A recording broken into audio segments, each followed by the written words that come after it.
महाराष्ट्र में चुनाव की तारीख तय हो चुकी है। इस पर बात करने के लिए हमारे साथ हैं एनसीपी के राष्ट्रीय प्रवक्ता शिव प्रताप सिंह पवार जी। इनसे हम जानना चाहेंगे कि सर, महाराष्ट्र में एनसीपी की चुनाव को लेकर इस समय क्या तैयारियां चल रही हैं? तैयारियां हमारी बड़ी ज़ोरों शोरों से हैं। हम पूरी तरह से इलेक्शन के लिए तैयार हैं।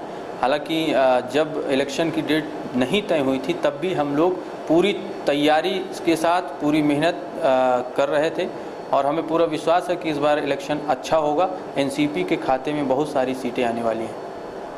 अभी बीच में एक खबर आई जिसमें कि शरद पवार जी ने कहा है कि वो राहुल गांधी के साथ स्टेज शेयर नहीं करेंगे महाराष्ट्र में। तो ये क्या आपसी मतभेद की ये वजह है? क्योंकि कांग्रेस के साथ एनसीपी की जो अलायंस है, तो इसको किस तरह से समझोगे? देखिए, इस बारे में मुझे लगता है कि जो आपने प्रश्न किया है इस पे उत्तर देना मुझे नहीं लगता कि मुझे इसमें उत्तर देना चाहिए, क्योंकि ये उनका अपना व्यक्तिगत निर्णय होगा या व्यक्तिगत कोई अपनी बात होगी। लेकिन यह मेरे संज्ञान में भी नहीं है कि ऐसी कोई बात हुई है। ये तो आपने ही मुझे बताया, लेकिन मुझे नहीं लगता कि इस तरह की कोई बात हुई है। एबीवीपी ने टोटल 4 सीटें जो कि यूनिवर्सिटी की, डी यूनिवर्सिटी की टोटल 4 सीटों को निकाल लिया है। तो इसका पूरा असर महाराष्ट्र के चुनाव पे बीजेपी को बढ़त मिलते दिख सकती है? नहीं, इससे देखिए, स्टूडेंट्स इलेक्शन और राजनीति के इलेक्शन में काफ़ी फ़र्क होता है। वहाँ पर कई सारे ऐसे मुद्दे होते हैं, उन मुद्दे पे चुनाव लड़ा जाता है। जैसे लोकसभा का अलग एक मुद्दा होता है, वहाँ पे देश के मुद्दे होते हैं।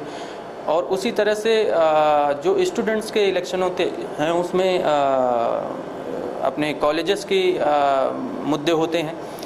उसी प्रकार विधानसभा में भी अलग मुद्दे होते हैं। तो उसको जो कॉलेज के इलेक्शन हैं उनको उससे नहीं जोड़ा जा सकता, विधानसभा से नहीं जोड़ा जा सकता है। विधानसभा चुनाव एक अलग है और विधानसभा में मुद्दे जो जिस राज्य का ही इलेक्शन होगा वहाँ के मुद्दे डिपेंड करेंगे पार्टी के लिए। इस बार कितनी सीटों पे एनसीपी चुनाव लड़ेगी? इसके लिए तो हाई कमांड से बातचीत चल रही है और जो भी निर्णय होगा जल्द होगा, क्योंकि 20 सितंबर से पर्चे दाखिल होंगे, नोटिफिकेशन होगा। तो जल्द से ही जल्द आपको सूचना मिल जाएगी, जैसे ही हमारे हाई कमांड और चूँकि कांग्रेस और एनसीपी का हमारा अलायंस है, तो इसलिए जैसे ही निर्णय होगा आपको सूचना मिलेगी। इस बार चुनाव का एजेंडा क्या रहेगा महाराष्ट्र में? हमने 15 साल तक महाराष्ट्र में सरकार चलाई है, मिल कर के चलाई है और निश्चित तौर पर ये नहीं कहा जा सकता कि हमने विकास नहीं किया। हर पहलू पर अगर देखेंगे तो एनसीपी और कांग्रेस का अलायंस मजबूत रहा है और हर संभव हमने प्रयास किया है हर क्षेत्र में विकास करने का।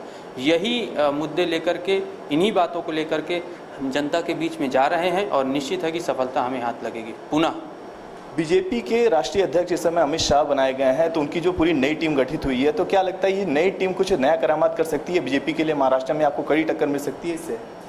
हमारी कोई इस तरह से कोई टक्कर नहीं है। देखिए, एक चीज़ बता दें हम आपको, मोदी सरकार का जो मोदी जी की लहर थी उसको शिवसेना ने भी इस बात को कहा है कि मोदी जी की लहर विधानसभा में ना समझी जाए और हल्के में ना लिया जाए। वो शिवसेना ने इसीलिए ये बात कही है क्योंकि वो जानती है कि एनसीपी और कांग्रेस का जो अलायंस है वो मजबूत है और जनता के बीच में उनकी जगह अच्छी है। इस वजह से शिवसेना भी इस बात को बार बार बीजेपी अध्यक्ष से भी और बीजेपी से बार बार कह रही है कि हवा में ना लें, क्योंकि उपचुनाव भी हुए हैं, उसमें भी किस तरह की रिजल्ट आए हैं वो आप भी जानते हैं। तो इसलिए ये कहना उचित नहीं है कि हमें कोई किसी तरह की कोई टक्कर देंगे। धन्यवाद हमसे बात करने के लिए। तो ये थे हमारे साथ शिव प्रताप सिंह पवार जी, जिनका साफ कहना है कि इस बार की विधानसभा में भी अच्छी सीटें आएंगी एनसीपी की और जो कि कांग्रेस साथ अलायंस है वो लगातार बरकरार रहेगा, उसके साथ एक बड़ी विजय हासिल की जाएगी। कैमरा पर्सन मंटू कुमार के साथ सुधांशु तिवारी, TV24 दिल्ली।